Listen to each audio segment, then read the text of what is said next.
Okay, good morning all. My name is Rin Anggraini and my student ID is 117. And now I will reading about grabbing bag. Uber makes a tactical retreat from another market. Being a commuter in much of Southeast Asia requires reserve of patience. In city after city, bar Singapore, James confine people in taxis for hours, or force them onto the back of motorbikes that weave precariously through traffic. These qualities of preference are not shared by Uber, an American ride-hailing firm.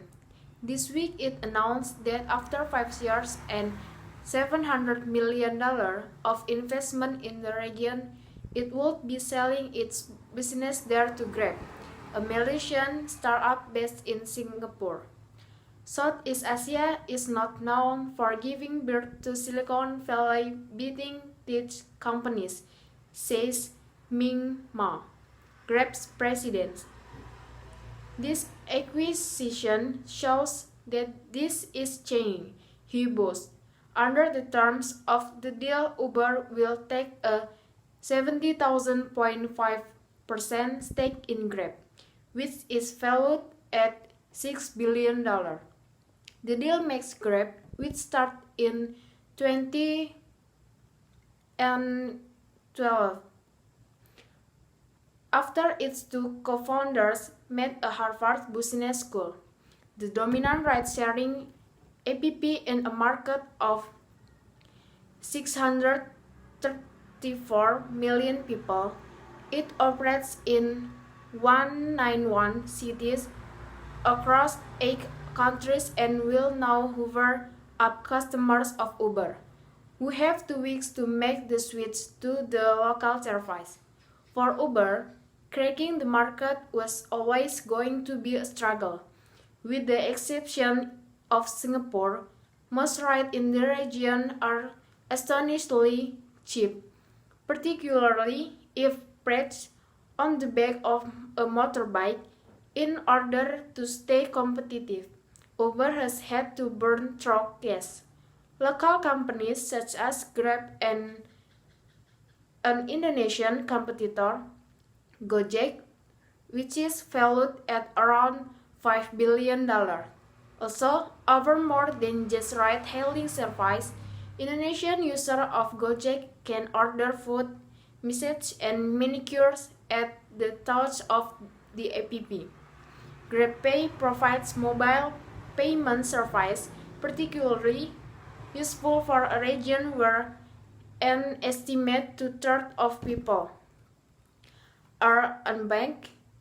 2 weeks ago, Grab also started providing microloans to businesses in a partnership with Credit Session, a Japanese firm. With the acquisition of Uber Eats as part of the deal, it will also expand its food delivery service. In their core business, two local companies have innovated successfully. In San Francisco, most vehicles are four-wheel cars, point out Mr. Ma.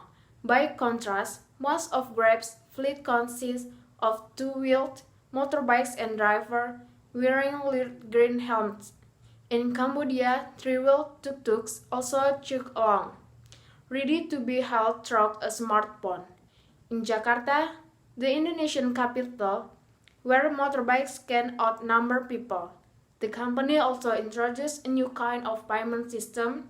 Rather than hail a rider through the app, only to miss them in the crowd, a customer can now pick their rider on the spot and instantly book their journey. This week's deal is also called for Masayoshi Son, chief executive of SoftBank, a Japanese telecoms and internet conglomerate.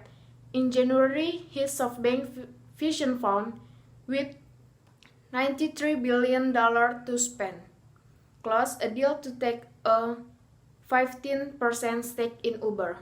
SoftBank itself was already Grab's biggest shareholder. Both firms could benefit from less competition. Grab gets the market, but Uber's loss of $5 billion worldwide Last year saw churn as it hunkers down before a planned initial public offering next year.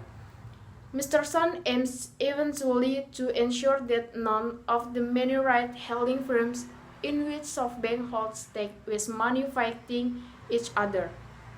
A similar deal in 2016 in China with Didi, in which Uber took a 70.7% stake, has worked out well for both. The initial value of the holding has risen from $6 billion to $8 billion. Dara Khosrowshahi, Uber's boss since November, recently visited two other markets where his firm is either still battling or preparing to rival another SoftBank-backed firm, India, where Uber competes with Ola, a local firm, and Japan, a nascent ride-hailing market where Uber and Didi both have big plans. Whatever happens in this market, ride-sharing increasingly seems to mean firms diving up the spoils. Okay, thank you.